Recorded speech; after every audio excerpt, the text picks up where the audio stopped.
Bienvenue sur Africa 24 dans cette nouvelle édition du Non-Stop Info. Voici les titres de l'actualité. La tenue de la deuxième réunion ministérielle Union européenne-Union africaine au Rwanda. Les ministres des Affaires étrangères des deux continents étaient réunis dans la capitale Kigali à l'occasion de faire un point sur le partenariat entre les deux organisations. Améliorer l'accès aux structures de santé en Afrique d'ici 2030, c'est la mission que s'est donnée la Banque africaine de développement qui, pour ce faire, a lancé un processus de consultation. Et puis la grogne de la société civile d'Arlit relative à la fermeture de la mine d'Akuta au Niger. Elle reproche au groupe français Orano de ne pas avoir respecté ses engagements. Les détails à suivre dans ce journal. Mais tout d'abord, 5 ans de prison, c'est la peine requise ce 26 octobre par le ministère public gabonais contre Brice Lacruche Alianga. L'ancien directeur de cabinet du président Ali Bongo Ondimba comparaissait ce mardi devant le tribunal correctionnel de Libreville. Il est accusé d'obtention frauduleuse de documents administratifs. Cet ancien ministre risque également une amende de 5 millions de francs CFA. La justice devrait rendre son verdict le 29 octobre. Rappelons que Brice Lacruche Alianga avait été arrêté en 2019 dans le cadre d'une opération anticorruption. Rencontre de haut niveau à Kigali. La capitale rwandaise a accueilli la deuxième réunion ministérielle Union européenne-Union africaine qui a réuni les différents ministres des Affaires étrangères des deux organisations. Migration, gouvernance ou encore crise sanitaire ont alimenté les débats. Un reportage de notre correspondant Fraterne Dakai Senga. Après son report depuis l'année passée, la deuxième réunion ministérielle de l'Union africaine et l'Union européenne se tient à Kigali ces 25 et 26 octobre 2021. Plus de 500 participants, dont 60 ministres des Affaires étrangères de deux continents, prennent part aux discussions au centre des conventions de Kigali. En regardant le programme de la réunion, je dois dire que le choix des documents de discussion ne pouvait pas mieux tomber. Les défis de la gouvernance, de la sécurité, de la consolidation de la paix, des migrations sont vraiment réels. Et je pense que nous devons être honnêtes sur ces sujets et avoir des discussions qui sont axées sur les résultats. Je crois vraiment que si l'Afrique et l'Europe s'unissent pour s'attaquer à ces problèmes et de manière réelle et sérieuse, nous pouvons vraiment donner l'exemple au reste du monde. La réunion ministérielle Union africaine-Union européenne se déroule dans un contexte mondial particulièrement difficile, marqué par la pandémie de Covid-19 et ses conséquences négatives sur tous les aspects des sociétés humaines. D'ailleurs, la conférence était prévue l'année passée, mais elle a été annulée à cause de la pandémie. Il est donc normal que la plupart des débats évoluent autour de la lutte contre le Covid-19, de l'acquisition des vaccins pour tous de manière équitable et les mesures concrètes à mettre en œuvre pour assurer la rapidité de la lutte contre la pandémie. Alors que nous nous dirigeons vers la reprise post-Covid-19, il sera logique de saisir cette opportunité pour renforcer notre partenariat stratégique Afrique-Europe et réaffirmer notre soutien aux grands principes cardinaux d'égalité, de respect mutuel, de responsabilité, de solidarité et de cohérence dans notre coopération. La session de ce 25 octobre était dédiée aux experts qui préparent le document consensuel qui sera validé par les ministres des Affaires étrangères des pays de l'Union africaine et l'Union européenne au terme des travaux. Notons que la première réunion de ce genre avait eu lieu en 2019 à Bruxelles, en Belgique. Elles étaient censées s'ouvrir ce 25 octobre. Au Mali, les assises nationales de la refondation devraient finalement se dérouler du 21 au 26 décembre prochain. Une annonce faite par la junte militaire au pouvoir à l'occasion de la visite de la délégation du Conseil de sécurité de l'ONU dans le pays. Les Nations Unies qui insistent sur le respect du calendrier électoral. Philoméntine.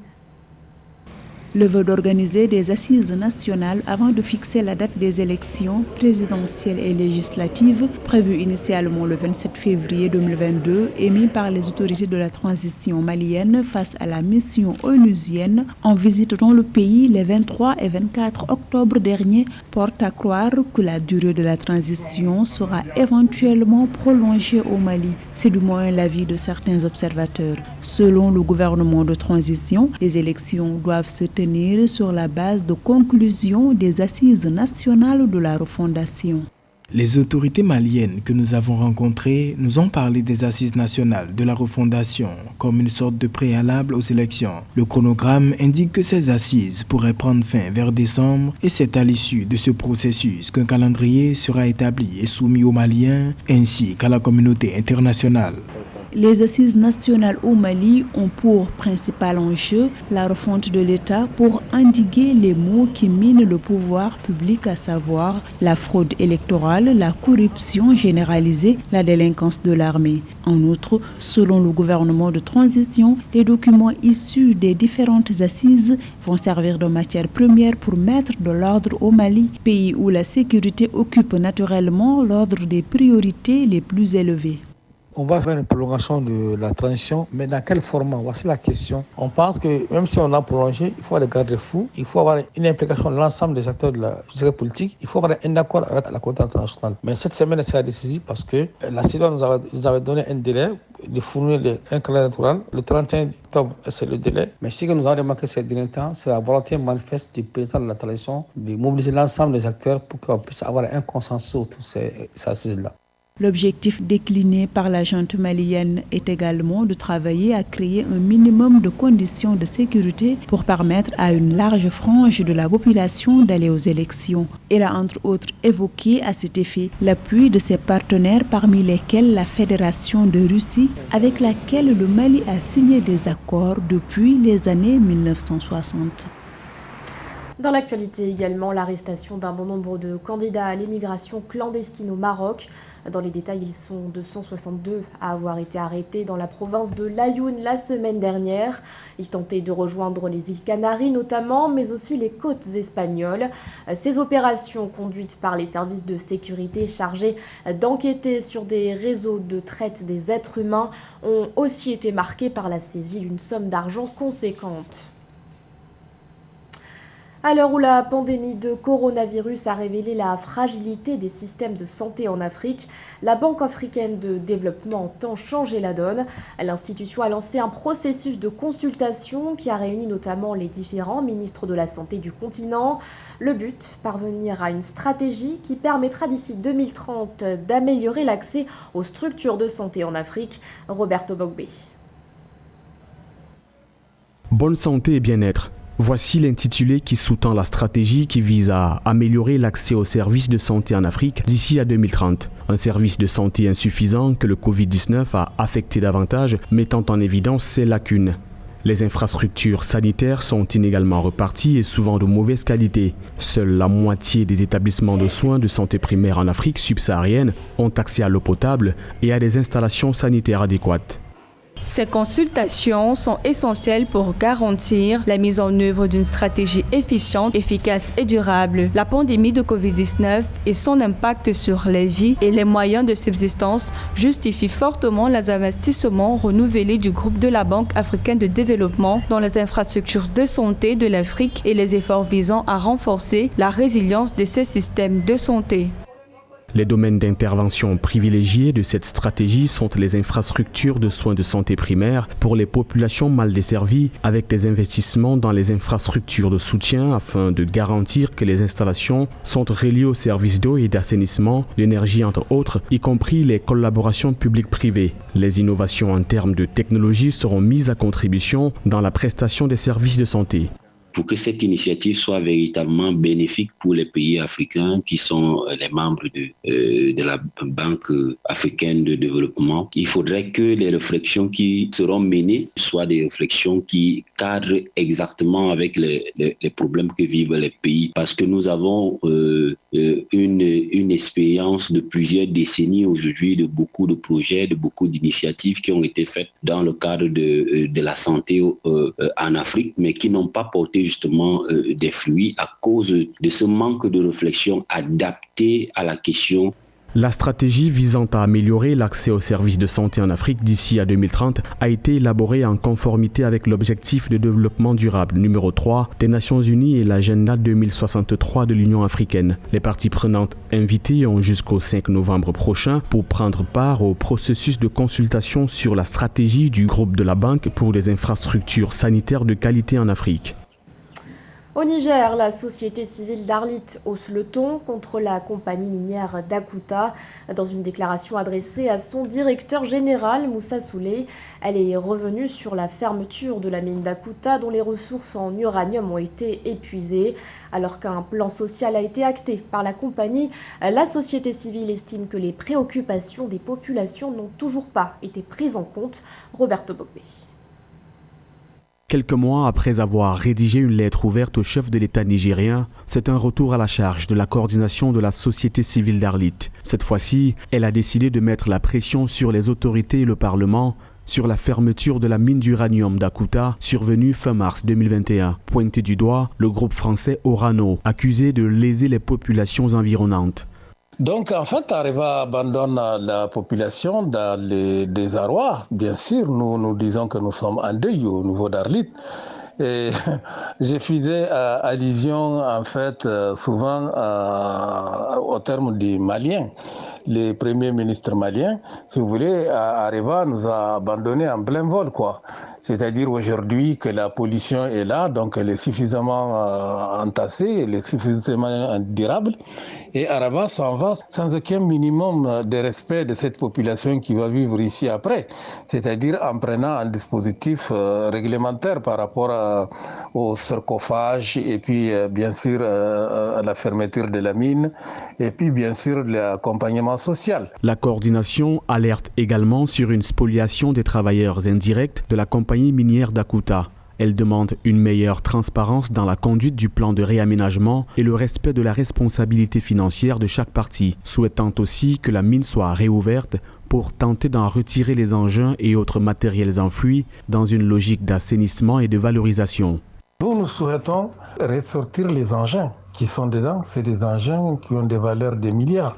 Certains sont tout neufs. On peut les vendre et récupérer cet argent. Et pourquoi faire de tels gâchis ?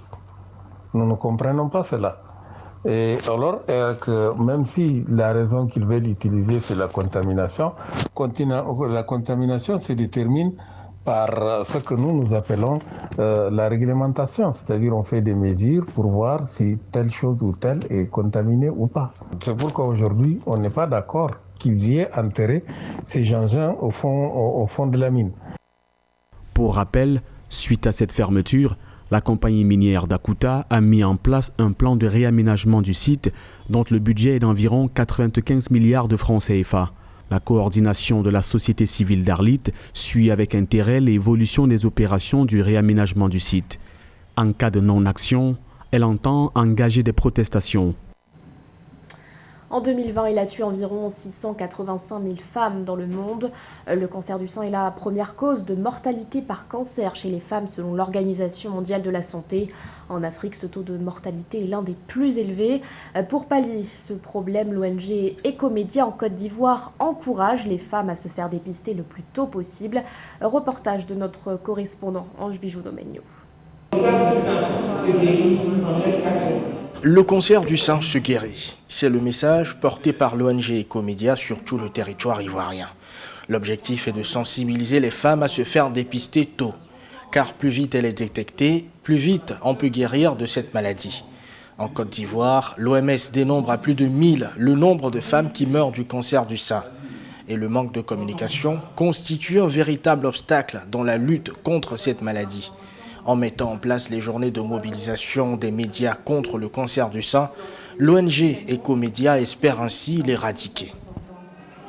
Monsieur le représentant du ministre de la Santé, c'est vrai que l'État de Côte d'Ivoire fait beaucoup, mais je voudrais plaider ce matin en faveur d'une prise en charge globale de ces femmes-là qui vivent dans la détresse et qui n'ont pas toujours la possibilité de se faire soigner. On fait déjà beaucoup, mais je pense que l'État de Côte d'Ivoire peut faire davantage pour ces filles, pour ces enfants qui meurent dans la solitude du cancer du sein.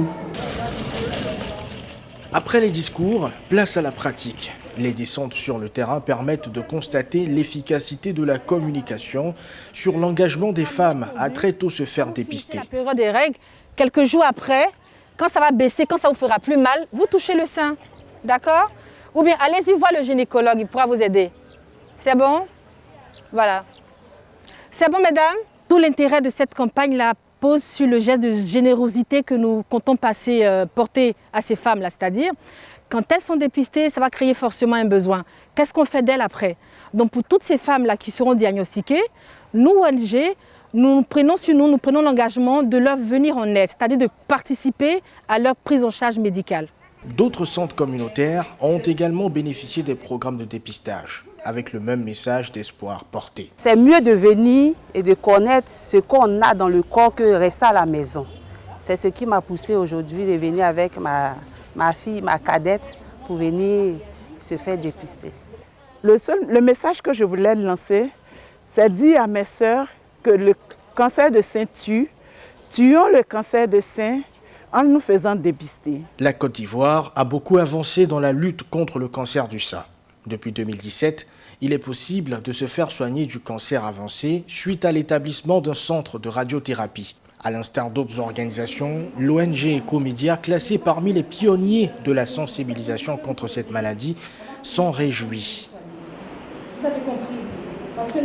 Ce journal a été réalisé par l'ensemble de la rédaction. Merci de votre fidélité. L'actualité continue sur Africa 24.